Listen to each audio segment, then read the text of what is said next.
जय हिंद दोस्तों, स्वागत है एक बार फिर से आकाश टेक्निकल क्लासेस में। दोस्तों आज हम देखेंगे कक्षा 12th का भौतिक विज्ञान का काफ़ी महत्वपूर्ण चैप्टर लाइट का। इससे हर एक वर्ष आपके एग्जाम में 7 ऑब्जेक्टिव हर एक वर्ष पूछता है। दोस्तों आज हम 7 ऑब्जेक्टिव आपको पूछता है ये सवाल। हम VVI इसका हम ऑब्जेक्टिव क्वेश्चन को देखेंगे जो आपके 12th बोर्ड एग्जाम 2021 के लिए काफ़ी अधिक महत्वपूर्ण होगा। यह 7 ऑब्जेक्टिव प्रश्न। तो आइए बढ़ जाते हैं जल्दी से फर्स्ट प्रश्न की ओर। अगर दोस्तों अभी तक आप इस चैनल को सब्सक्राइब नहीं किया है तो चैनल को सब्सक्राइब कर दें और बेल आइकन को भी दबा दें। तो मानव नेत्र के किस भाग पर किसी वस्तु का प्रतिबिंब बनता है? दोस्तों मानव नेत्र के किस भाग पर किसी वस्तु का प्रतिबिंब बनता है? तो वह रेटिना या दृष्टिपटल पर वस्तु का प्रतिबिंब बनता है। चलिए नेक्स्ट सवाल की ओर बढ़ते हैं। सेकेंड नंबर काफ़ी इजी सवाल है जो आप लोग 10th में भी पढ़े होंगे कि नेत्र में किसी वस्तु का जो बना प्रतिबिंब होता है वह कैसा होता है। तो दोस्तों नेत्र में जो बना प्रतिबिंब होता है वास्तविक उल्टा एवं बड़ा होता है। वास्तविक उल्टा एवं छोटा होता है, ना कि बड़ा होता है। कैसा? तो सी ऑप्शन का बिल्कुल सही हो जाएगा। चलिए नेक्स्ट सवाल हम लोग बढ़ते हैं। 3 नंबर 3 नंबर का कह रहा है कि जरा दूरदृष्टि से जो पीड़ित व्यक्ति है उसके उपचार के लिए किस लेंस का प्रयोग हम लोग लाते हैं? दोस्तों जरा दूरदृष्टि से पीड़ित जो व्यक्ति है उसमें हम लोग बायोफोकल लेंस का प्रयोग करते हैं। ठीक है, चलिए नेक्स्ट वाला हम लोग बढ़ते हैं। 4 नंबर का कि तारों के टिमटिमाने की व्याख्या किस सिद्धांत पर कार्य करता है? इन तारों के टिमटिमाना किस सिद्धांत पर कार्य करता है?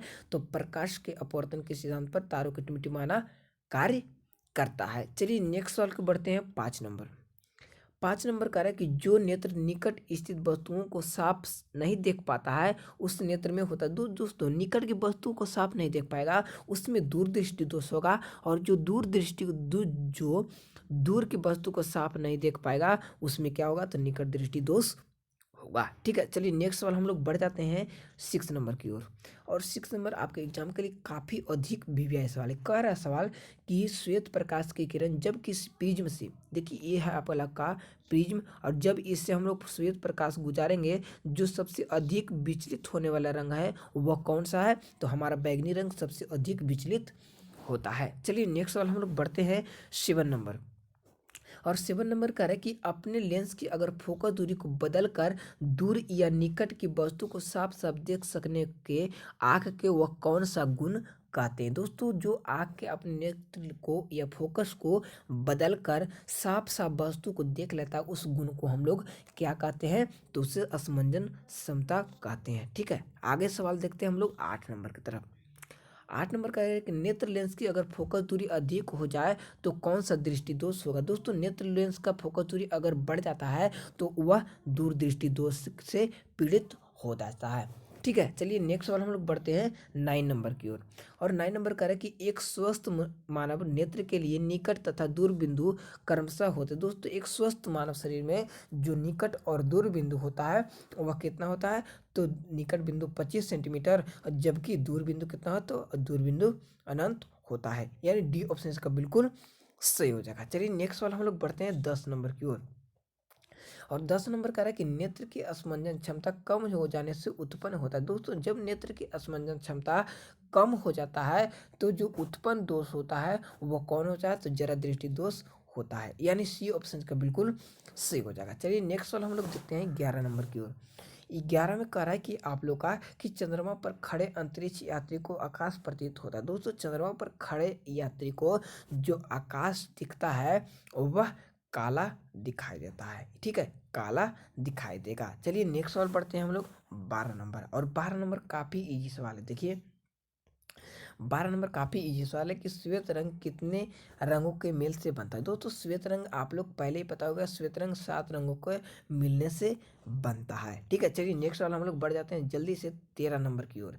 13 में कह रहा है कि विभिन्न दूरियों पर किसी वस्तुओं को के प्रतिबिंब को अगर फोकस करने से के लिए आंखों में लेंस की फोकस दूरी परिवर्तित हो जाती है। किसके द्वारा जो होती है? आंखों की जो लेंस होती है वो फोकस दूरी में परिवर्तित हो जाती है। तो सिलियरी मांसपेशियों के द्वारा वह परिवर्तित हो जाती है। ठीक है, चलिए आगे सवाल देखते हैं हम लोग 14 नंबर।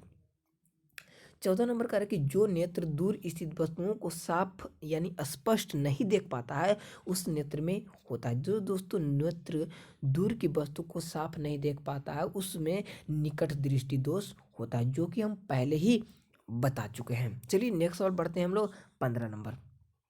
15 में कह रहा है कि किसी दृष्टि दोष में किसी वस्तु का अगर प्रतिबिंब रेटिना से आगे बनता है तो उसमें कौन सा दोष होगा? तो उसमें निकट दृष्टि दोष होगा, अगर रेटिना के आगे बन जाएगा तब। ठीक है, आगे बढ़ते हैं। नेक्स्ट सवाल हम लोग 16 नंबर के। 16 नंबर का है कि दृश्य प्रकाश में किस वर्ण का तरंगदैर्घ्य अधिकतम होता है? दोस्तों दृश्य प्रकाश में किस वर्ण का तरंगदैर्घ्य अधिकतम होता है? उसमें लाल रंग का तरंगदैर्घ्य सबसे अधिक होता है। ठीक है, आगे बढ़ते हैं हम लोग 17 नंबर सवाल की ओर। 17 नंबर का है कि इंद्रधनुष का बनना किस परिघटना पर आधारित? दोस्तों इंद्रधनुष का बनना प्रकाश के वर्ण विक्षेपण पर कार्य करता है, इंद्रधनुष का बनना। चलिए नेक्स्ट सवाल बढ़ते हैं हम लोग 18 नंबर की और 18 नंबर का है कि जो नेत्र निकट स्थित वस्तुओं को साफ नहीं देख सकता उस नेत्र में होता है। दोस्तों जो वस्तु को निकट की वस्तु को साफ यानी स्पष्ट नहीं देख पाता है उस नेत्र में क्या होता है? तो दूरदृष्टि दोष होता है, जो कि यह क्वेश्चन 2 बार रिपीट हो चुका है। ठीक है, आगे बढ़ते हैं। नेक्स्ट सवाल हम लोग 19 नंबर। 19 नंबर का कि दीर्घ दृष्टि से निवारण के लिए उपयोग में किया जाता है। दोस्तों दीर्घ दृष्टि दोष को निवारण के लिए हम लोग उत्तल लेंस का प्रयोग करते हैं, जबकि निकट दृष्टि दोष के निवारण के लिए हम लोग अवतल लेंस का प्रयोग किया जाता है। चलिए नेक्स्ट सवाल हम लोग बढ़ते हैं 20 नंबर। 20 में कह रहा है कि प्रिज्म से प्रकाश की कौन सी परिघटना घटती है? दोस्तों प्रिज्म से प्रकाश की कौन सी परिघटना घटती है? तो यह वर्ण विक्षेपण की घटना घटती है हमारे प्रिज्म से। ठीक है, आगे हम लोग देखते हैं 21 नंबर सवाल। 21 नंबर का प्रकाश के किस रंग का तरंगदैर्घ्य सबसे कम होता है? दोस्तों प्रकाश के किस रंग का तरंगदैर्घ्य सबसे कम होता है? तो बैगनी रंग का तरंगदैर्घ्य सबसे कम होता है, जबकि इसका विचलन बैगनी रंग का विचलन सबसे अधिक होता है। ठीक है, आगे बढ़ते हैं हम लोग नेक्स्ट सवाल 22 नंबर। 22 में कह रहा है कि आकाश का रंग नीला प्रतीत होता है क्योंकि? दोस्तों आकाश का रंग नीला प्रतीत होता है, इसका कारण है प्रकाश के परिकिरण के कारण आकाश का जो रंग है और कैसा प्रतीत होता है? तो नीला प्रतीत होता है। चलिए नेक्स्ट सवाल हम लोग बढ़ते हैं 23 नंबर। 23 में कह रहा है कि आँख व्यवहार करता है। दोस्तों आँख जैसे व्यवहार करता है, जैसे उत्तल लेंस की सतह कार्य करता है वैसे ही आँख व्यवहार करता है। चलिए नेक्स्ट सवाल हम लोग बढ़ जाते हैं 24 नंबर। तो 24 में कह रहा है कि एक साधारण प्रिज्म कितने सतहों से घिरे रहते हैं? दोस्तों एक साधारण प्रिज्म जो है वह 5 सतह से घिरे होते हैं, जिसमें 2 सतह त्रिभुजाकार होता है, जबकि 3 सतह जो होता है वह चतुर्भुजाकार होता है। कुल मिलाकर पूछेगा तो कुल मिलाकर जो सी ऑप्शन इसका बिल्कुल सही हो जाएगा। प्रिज्म में कुल कितने सतह होते हैं? तो 5 सतह होते हैं। चलिए नेक्स्ट सवाल बढ़ते हैं 25 नंबर की ओर।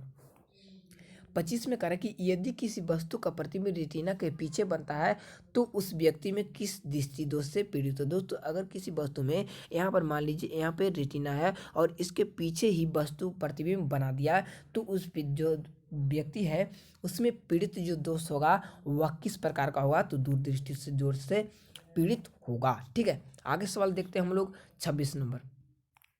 26 नंबर का है कि किसी माध्यम में छोटे छोटे कणों के निलंबन को कहा जाता है। दोस्तों किसी माध्यम में छोटे छोटे निलंबन को हम लोग कोलाइड कहते हैं, यानी ये ऑप्शन इसका बिल्कुल सही हो जाएगा। ये आपके एग्जाम के लिए काफ़ी अधिक इंपॉर्टेंट सवाल है। चलिए नेक्स्ट सवाल देखते हैं हम 27 नंबर। 27 में कह रहा है कि नेत्र गोलक का व्यास लगभग होता है। दोस्तों काफ़ी इंपॉर्टेंट सवाल है कि नेत्र गोलक का व्यास लगभग कितना होता है? तो 2.3 सेंटीमीटर के बराबर होता है, 2.3 सेंटीमीटर के बराबर होता है। चलिए आगे देखते हैं हम लोग 28 नंबर सवाल। 28 में कह रहा है कि विद्युत सिग्नल कौन उत्पन्न करता है? दोस्तों विद्युत सिग्नल जो है वह हमारा प्रकाश सुग्रीवता उत्पन्न करता है। प्रकाश सुग्राही जो है वह विद्युत सिग्नल को उत्पन्न करता है। चलिए नेक्स्ट सवाल हम लोग देखते रहते हैं 29 नंबर। 29 में कह रहे हैं कि सिग्नलों की व्याख्या कहाँ होती है? दोस्तों सिग्नलों की व्याख्या कहाँ पे होती है? तो मस्तिष्क में सिग्नलों की व्याख्या होती है। चलिए आगे बढ़ते हैं नेक्स्ट सवाल 30 नंबर। 30 में कह रहा है कि किसी कोलाइडी विलयन में निलंबन कणों का जो प्रकाश के परिकिरण को कहा जाता है। दोस्तों किसी कोलाइडी विलयन में जो निलंबन कणों के से प्रकाश के परिकिरण को क्या कहा जाता है? तो वह टिंडल प्रभाव कहा जाता है, यानी सी ऑप्शन का बिल्कुल सही हो जाएगा। चलिए नेक्स्ट सवाल बढ़ते हैं हम लोग 31 नंबर। 31 में कह रहा है कि सामान्य मानव नेत्र की दूर बिंदु। दोस्तों सामान्य मानव के जो नेत्र की जो दूर बिंदु होती है वह कहाँ पर होती है? तो अनंत पर होती है। चलिए नेक्स्ट वाला हम लोग बढ़ते हैं 32 नंबर। 32 में कह रहा है कि निकट दृष्टि दोष वाले व्यक्ति में चश्मे में होता है। दोस्तों निकट दृष्टि दोष वाले व्यक्ति के चश्मे में कौन सा लेंस का प्रयोग किया जाता है, तो उसमें अवतल लेंस का प्रयोग किया जाता है, जबकि दूर दृष्टि में उत्तल लेंस का प्रयोग हम लोग करते हैं। चलिए नेक्स्ट वाला हम लोग बढ़ते हैं 33 नंबर की ओर। 33 में करें कि मानव नेत्र में उपस्थित लेंस है। दोस्तों मानव नेत्र में जो उपस्थित लेंस है वह उत्तल लेंस होता है, यानी ए ऑप्शन इसका बिल्कुल सही हो जाएगा। चलिए नेक्स्ट सवाल देख लेते हैं 34 नंबर। 34 नंबर काफ़ी एग्जाम के लिए काफ़ी वीवीआई सवाल है कि निम्न में से किस दृष्टि दोष में नेत्र की क्रिस्टलीय लेंस धुंधला अपारदर्शी हो जाता है। दोस्तों किस दृष्टि दोष में जो नेत्र है वह क्रिस्टल लेंस में धुंधला अपारदर्शी हो जाता है, तो वह हमारा मोतियाबिंद में धुंधला हो जाता है। ठीक है, आगे बढ़ते हैं नेक्स्ट सवाल, और यह आपके एग्जाम के लिए काफ़ी ही वीवीआई सवाल है और यह अंतिम भी सवाल है कि स्पेक्ट्रम प्राप्त करने के लिए किसका उपयोग किया जाता है। तो दोस्तों स्पेक्ट्रम प्राप्त करने के लिए हम लोग प्रिज्म का प्रयोग करते हैं, यानी डी ऑप्शन का बिल्कुल सही हो जाएगा, प्रिज्म से स्पेक्ट्रम प्राप्त किया जाता है। दोस्तों आज बस इतना ही। अगर वीडियो अच्छा लगा तो वीडियो को लाइक करिएगा और अपने दोस्तों के पास ज़्यादा से ज़्यादा शेयर करिएगा।